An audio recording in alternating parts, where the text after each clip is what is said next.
манайхаа бид нөгөө аяг угаахтай Монголд бол намайг 7 жилийн өмнө ахт бол пери байнга хэрэгэлдэг байсан. Тэгээд дунджаа нэг пери нэг ширхэг пери авахад Японд бол нэг 110-аас 150 йен хавцаа болд. Монгол мөнгөөр нэг 4000 хавцаа.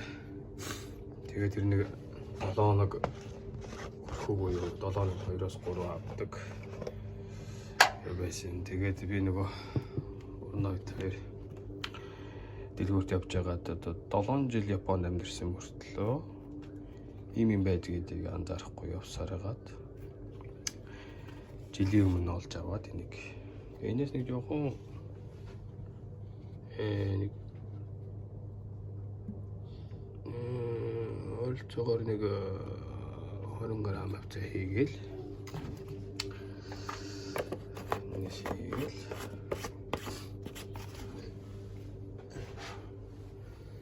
жоохон ус хийгээл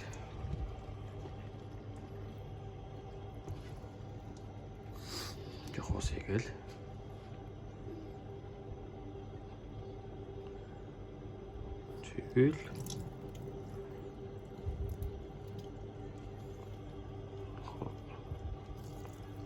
пери шүү дээ. Манайхнаар бол 4-7 хоног 5-7 хоногор бодохоор чинь 15 ширхэг авахд л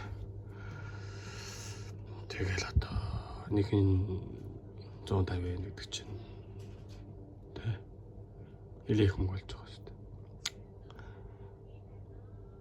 дээ. Тэгэл энэс ахуулаад одоо бид одоо ингээл сар болгон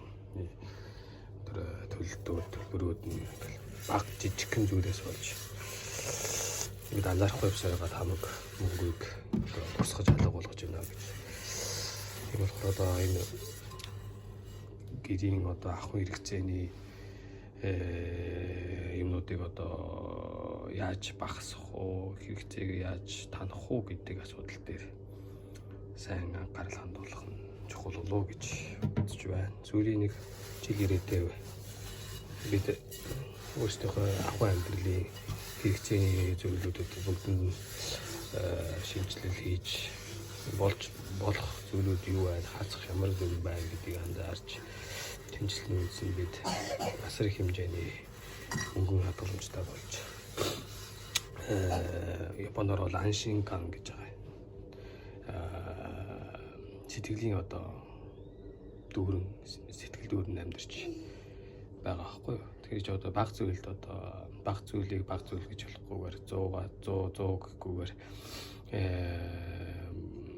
бидний гаргаж явах өдөр болгоны бидний хэрэгэлдэг хэрэглээ бидний анзаарахгүй үед өртөг мөнгийг одоо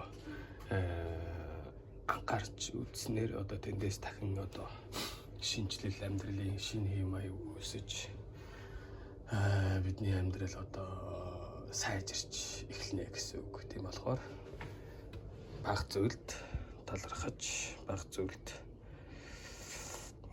гарал хандуулж амьдралаа шинжилцгээе. Өглөөний аяг угаах перинээс ахуулаад шинжилцгээе.